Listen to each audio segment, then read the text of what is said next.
Logo brand adalah branding yang penting untuk website toko online kamu supaya mudah dikenali oleh pelanggan. Di video ini, kita akan membahas cara mengubah logo di website Circulo Store.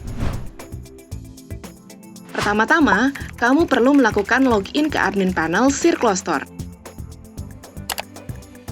Setelah berhasil masuk ke dashboard admin panel, klik pengaturan.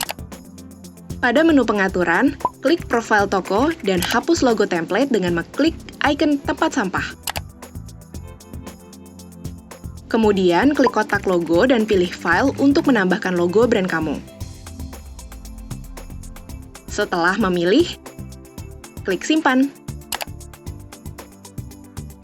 Ukuran tampilan logo pada website akan disesuaikan dengan template yang kamu gunakan.